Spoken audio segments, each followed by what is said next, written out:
I'm Kerrie Penny, and you're listening to Secret Heart Broadcasting. Welcome to Secret Heart Broadcasting. I'm Kerrie Penny. On this episode, we'll travel with Karen Pickles, a somatic, relational, trauma-informed medicine guide and mental health professional, as she leads us through the world of somatic healing, inspired in a great part by her own experience of being adopted. Now, I know there's a lot of research out there now about bonding attachment and the importance of touch to help newborns hardwire into life. And I'm wondering, can we start with that, Karen? Right? Did you always know you were adopted? And how do you think that has played into your life here on Earth? First of all, I just want to say thanks for having me here. Oh, you're so welcome. I'm just really excited to be part of your podcast. As I've gotten to know you, you've had this really incredible life journey that has almost peaked kind of recently. Yeah. And the whole adoption journey part of it has been really big. Now, did you know you were adopted from the beginning? Yeah. So for as long as I can remember, growing up as a kid, my mom and dad, who adopted me, made a point of letting me know I was adopted. I remember those conversations. It was kind of like, you are adopted, almost like continually like kind of wiring that into my brain. You are adopted. So those words were quite memorable as a youngster. Were you the only person you knew who had been adopted? No, my brother was also adopted from a different family. Mm-hmm. What struck me, and the reason I invited Karen to the podcast, was we were in a workshop a while ago, and the facilitator had us, sort of imagine our parents, and everyone had their biological parents. And there was this, I recall kind of a pause, and you were like, well, I don't have that paradigm. I'm adopted. And everyone was like, oh. Realizing that not everyone in the world is able to be in touch and raised by their biological parents. Yeah, it was kind of like a gap for me. And I remember feeling that kind of disconnect, right? Like, I don't really have... who am I supposed to tune into here? Am I supposed to tune into my ancestors on my birth parent side, who are these unknown people? Or am I supposed to tune into my ancestors on my adoptive family side? And I think what Sarah, the facilitator, suggested I do is that there was think of it as a soul contract. So she sort of leaned on use your adoptive parents. And now coming through all this sort of healing and journeying that I've been doing, I use both sets. So it's really cool. So there's this course I took, this neuroaffective relational model, NARM training, that I just finished up in December 2023. And they talk about how it takes 4,097 human lives to make it so I can be here today, so you can be, so each individual walking on the earth can be here in this moment today. And so now I have 8,184, 40 something. Yeah, is that right? Yeah. I don't know if that math is right, but around there. Mm-hmm. So that's how I look at it. Wow, double the power. I got double. Yeah. Just sitting with that for a moment, how can you not feel sort of a sense of awe thinking about everything it took for us to be here in this moment, in this life right now? Almost every moment I'm aware of that now. I'm just, I'm reminded of it quite often. And even just to have the privilege of being able to talk about my experience in a way that is really healing and transformative. I also acknowledge that I've had excellent relationships, connections, friendships, opportunities that have made it possible for me to get here, and mentors. And so, and acknowledging that not everybody has that. And so I really do feel I kind of speak from a place of privilege. And wisdom. Yeah, thank you. I've learned a lot from you over the course of our friendship, which again, what are the odds that we ever met? What are the odds we'd be doing a podcast? You had your adoptive parents and kind of lived your formative years with them, never really knowing about your birth family. Mm-hmm. And was that always a curiosity for you? And how did you come to, was it you saying, I want to find out more? Or did they say, what happened to our baby girl? Oh, yeah. So it's interesting because my mom and dad that adopted me, we could call them my meant-to-be parents. And because today that's where I'm at. They were my meant-to-be mom and dad. And as much as they would say you're adopted and here's the file with all your information in it, and when you want to look in this file, you're always welcome to. And should you want to reconnect with your birth family, we support that. I gotta say, nervous systems feel nervous systems. And there was something deep down in me that said that was a big no. Like, we do not go there. We do not open that Pandora's box. And not because it's not okay to do that, for people to do that, but for me to do that in relationship with my meant-to-be mom and dad, I felt like there would be a breach in the relationship. And what happened can I just tell you, I feel like now's a good time to tell you what shifted for me. Yeah. Was I had been doing all this work around jealousy in my life, where I was like, I would have these pangs of jealousy about certain things with certain people. And I'd be like, oh, I feel like jealousy is kind of a guide for me. And I started to learn that when I'm feeling into jealousy, I'm feeling into a deep want, a deep desire in myself that I want. And I'm seeing somebody else have it and going, I want that.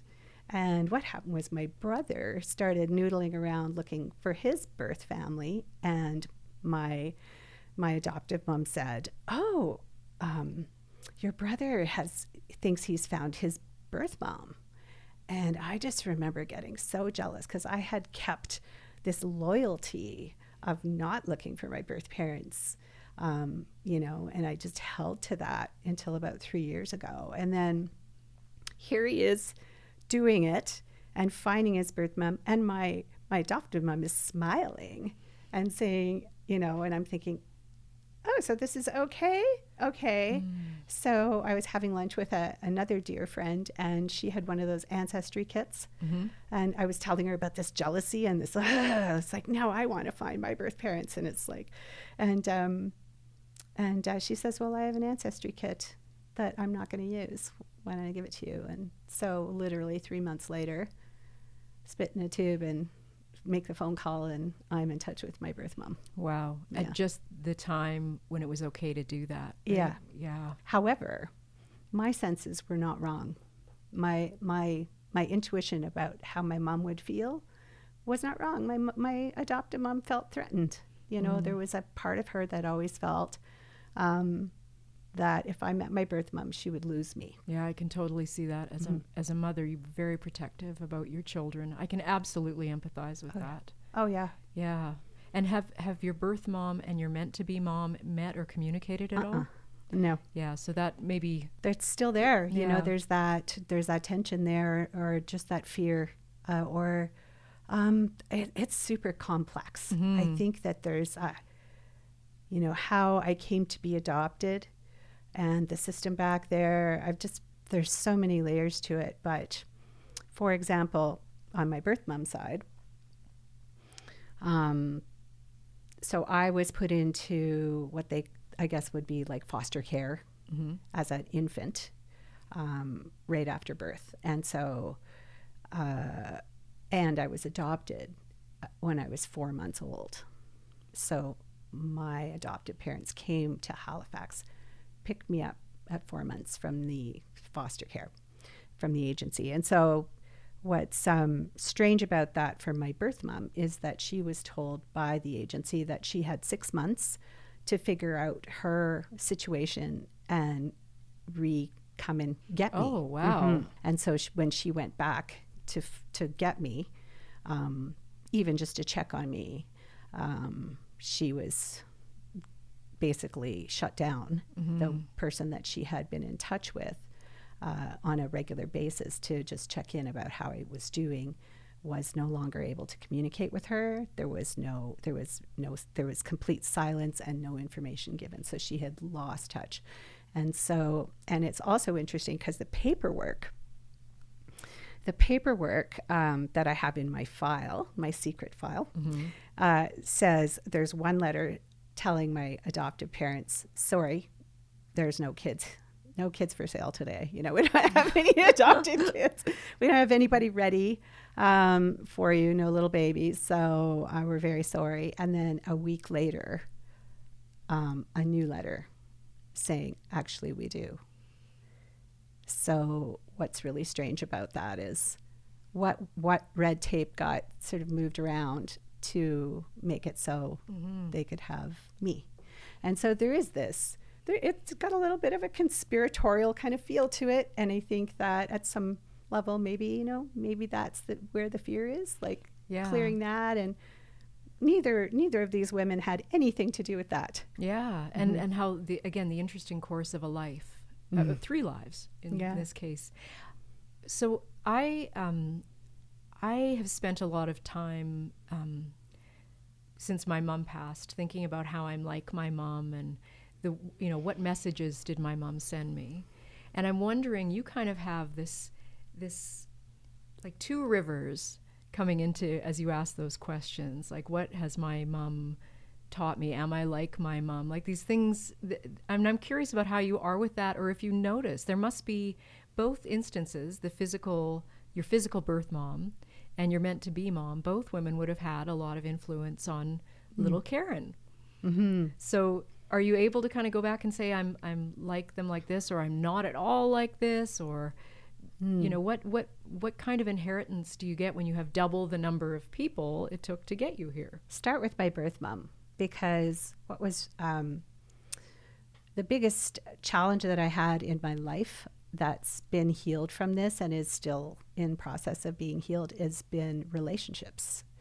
And so I was in this sort of pattern in relationships where I would meet someone and they would be this, the one, I would meet them. I would convince myself instantly that they were the one. And to make it so, I would do all the things that get you locked into a relationship, like move in, have sex, move in, do all this stuff, right? Like we are together. And and then as time went on and the relationship cooled off and there would be a conflict or a disconnect in the relationship, I would be so deeply wounded and fearful and shut down the relationship like that. It was like, oh, like there's been a disconnect, there's been a betrayal, like whatever's happened, I would just basically throw a grenade into that relationship and find a new one that felt like the one. And so I kept repeating this process over and over. And it was interesting because when I talked to my birth mom for the first time, she talked about her relationships and the patterns that she was having in her relationships as a young woman. And they were so similar. I literally felt like I was just healing her experience as well as my own. And I was like, oh, thank you so much I felt validated. It was like, thank you so much. I understand this. And then also in the work I've been doing in the somatic relational trauma informed world and the medicine work that I've been able to embark on, I've been able to really revisit the circuitry that has been kind of, how do you say, it gets kind of tangled and a little bit fused, and slowly teasing apart those tangled, fused little circuitries and starting to see a clearer picture of how I want to be in relationship, how I understand my internal experience of what happens to me subjectively when I'm in a relationship that causes this, and being able to notice it and tend to it, and not, have to destroy a relationship to recover from whatever little childhood pain, childhood consciousness that I'm experiencing. I know that's, you talked about that in connection with your meant-to-be mom. I just have to say how lovely to get to a place with your mom where you can have a conversation about what was it like for you when you were young, and she can answer honestly, and we can learn from that. That's a really beautiful thing, and I don't think everyone has that. So what a wonderful gift she gave you. And again, back to your curiosity. And then from my adoptive mom, boy, like, holy, I guess what my adoptive mom has given me is the gift of staying in. Like, she's the one she stayed in. And it's been really hard because, a little emotion alert, feeling alert, gonna ground that. But it's like, imagine, I can only imagine what it would be like to adopt a baby and to, first of all, not be able to have your own children, not to be able to give birth yourself, to get pregnant and give birth. So as women, that's like, how do we feel into that? And how does that affect our sense of our own value in society and in a relationship with my dad and all of that, right? Like, it was that in itself was tough. And then so getting this baby was probably everything for her, and not to mess it up, right? What did it take for her to be vigilant and in the relationship to not mess it up? And so I really, and then whenever there was a disconnect with us, she really suffered, because she would always kind of think, oh, it's because of this adoption piece. That's why we're not connecting, or that's why we're not bonding. It's because she's really not my daughter. So sort of double the pressure that women naturally feel. Yeah. Wow. And so I really, my adoptive mom gave me the gift of staying in spite of all of the self-shaming and difficulty that she experienced in raising me, because it wasn't always, as we know, raising our kids where we are going to disconnect. And even, one could argue the end of successful parenting is having your children leave, right? Like, leave and start their own lives. So there is maybe not a permanent disconnect, but there has to be a disconnect. That's how it should go. Yeah, as they find their own way in the world. And as soon as you notice it and name it, you're back in connection again. It's just a new way of being in connection. I'm so interested when you spoke about, and I hadn't planned to talk about this, but this idea of jealousy and being a teacher for you. And we're in this world now where, you and I are on our phones a lot. I know our daughters are on the phones a lot. And there's a kind of, it's hard not to be jealous. Yeah. And you and I have some age and wisdom and certainly the curiosity to look at what that means. Jealousy's been a big teacher for you. It's still deeply uncomfortable for me. I'll learn from you on that one. But I'm just wondering if there's, a way to moderate that for our own children, for our own daughters, like not to be jealous, because that has to be a thing. How many people look at Instagram and say, oh, why them, not me? Or maybe that's the wrong thing to say, but you know what I mean? Like, their life is perfect. My life is flawed. I must be doing something wrong in my life. It's flawed. And I don't know if that comes under the umbrella of jealousy, but I'm wondering what, Yeah, what wants to be spoken about jealousy? I think it's so complex, but this week I've just been, I sat with a friend who I've been spending some time with, just doing some really deep reflection. And one of the lenses that I took on from the conversation was to start to walk through the world through the lens of enough, the lens of enough. And what would that be like to actually be enough? And that has been super cool, because it's kind of blew my mind. Like, as he was telling me this, because we were talking about getting into relationships and what we need from the other person to be in a relationship. Like, and what would we see? How do we see ourselves in relationship? And I started going over to this side of doing, what I offer, what I bring to a relationship. And at no point did I actually talk about me. bringing myself to the Oh, wow. relationship. I was talking about how I've got skills and, I can get under a sink and install a tap and, like I can cook, I can bring home the bacon and fry it up in the pan, right?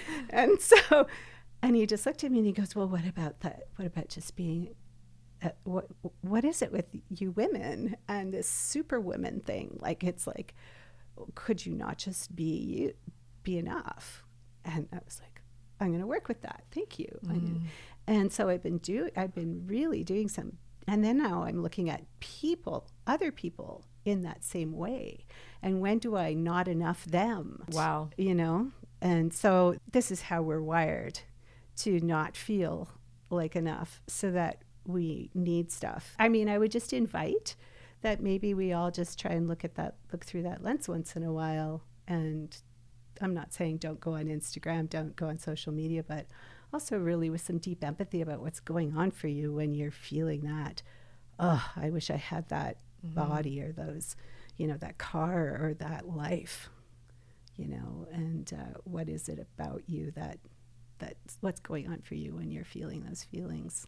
I love that lens of enough. Mm-hmm, and not enoughing others. And not enoughing others. Yeah. Wow. I want to talk a little bit about, well, there's so many things you do. So you're quite a brilliant painter.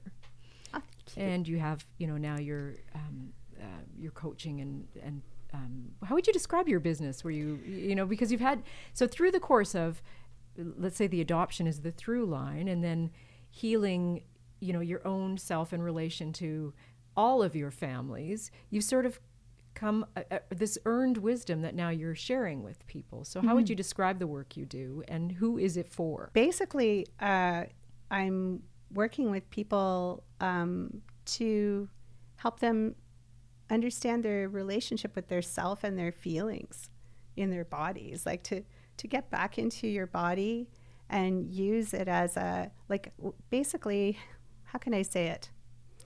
There's a way that we can be in the world super disembodied, right? Like we come from a very left-brained kind of way of going through life. And the work that I'm doing is more of a right-brained, curiosity, experiential, in the moment way of looking at ourselves and our own internal world. So, another friend was saying to me the other day, oh, you have such a positive outlook on the world, or like a positive outlook. And I thought, well, what really has shifted for me is that I now have a positive inward look. It's a more honest way of looking in and going, oh, I see, oh, there's stuff going on in my belly here, and I got feelings coming up, and oh, I know how I can look after them, or I know that they're there and it's okay for them to be there, and they're really informing my experience with and how I relate out in the world. And so literally that's what I'm doing, is just being with people to help them be able to journey in that way, to look at their own lived experience and their own present moment way of being and understanding, and how to meet that, and to help them process what's coming through so that they can transform and not be suffering, just continually suffering in a loop, which is a very left brain loop based on a story of something that happened to them a long time ago. So by healing ourselves, we heal the world. We do, actually, and that's exactly where it begins, is like, it begins right here. Secret Heart. Secret Heart Broadcasting. There's a million things I want to ask, but specifically with Secret Heart. So when was it that you kind of learned to trust your secret heart? Like, okay, this is telling me this. I want to follow this path. I trust myself. I trust my heart. That's I need to start there. I just only recently discovered that this loyal heart part of me that I've been operating from has been an adaptation, a way of me feeling safe in relationships and not feeling like I'm going to be alone. And so I've had to just set this loyal heart piece away. I've actually handed it off to my therapist to take care of for a while. And now I'm dealing with this new sort of wondrous little baby heart that's kind of feeling her way through. And so to trust is to consult and to really listen and to notice. That for me is what I'm working with, is my sensing, my sensing and feeling. Mm-hmm. I love that my I don't know if you said radiant baby heart, but I love that, because really I think it is that child state of wonder that we are when we're born. Mm-hmm. That heart that is always that heart, we just learn not to listen for a long time. We do. And then when we have like the regulated adult part in operation, so that I'm also able to like notice when I'm being sensitized by something that's happening in my life, notice that it's my child hearts that is needing care, and being able to regulate that as a grown-up to like really parent that. How do you regulate that when you notice you're getting, and I just had a conversation with Dr. Alison McIntyre about this, and I'm wondering what you do. Yeah. Oh, so so it often comes up for me. I've learned that there are places in my body that really activate, like my whole left side here has got all the energy of efforting, and just like it's like got a grip, to keep a grip on and you're things. making a fist as you're talking, right? Yeah. And so I do notice, I will notice the gripping, if I'm trying to like really keep a grip on it, get my grip, and I'll just like, oh, there it is, and I won't stop it or change it, but I'll notice it and just go, here we are, okay. And just the honesty of that for a moment, and just holding the truth of that, and then taking a moment to go, what is really needed here for myself, and just checking in and going, okay, and really offering some empathy and some compassion for that experience that is kind of reverberates in my body, and then slowly just, okay, here we are, I'm back. Loosen my grip. Yeah. Loosen my grip, and then just find my bum in the seat, and just feel the earth, and remember the pillar of ancestry that I get to sit on, and the support and the foundation that was created for me, and I'm back. We talked about what your moms taught you. I'm wondering what you hope you're teaching your kids, and I guess specifically your daughter, because we're I kind of swim in the matrilineal river, but I mean, obviously there's things we've already taught them, right? There's things our parents teach us. We're this age now, we've learned from them, but is it possible to kind of consciously just, I don't know, leave a legacy? Is that the right word? I don't know. I wish my daughter was here to answer that question, because it'd be so much easier. But I'm thinking about it myself too, because of course we are who we are in the world, and our children learn from that. And I don't think it's possible when your children are 20, 21, 22 to say, oh wait, I want to redo that part back there.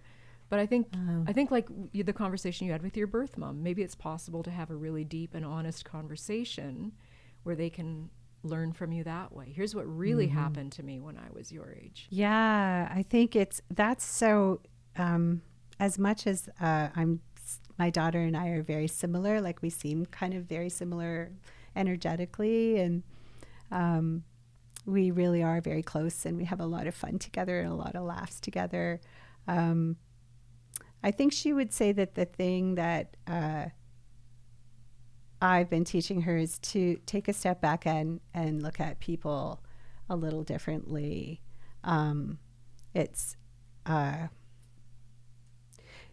People can seem quite harmful and dangerous, and the world can seem quite threatening for my daughter, I think, and for myself. I feel like the thing I can teach her is that we're all the same inside, and just to sort of take a moment to just check out what's going on for her first, and not, I guess, like, it's not always about the other person.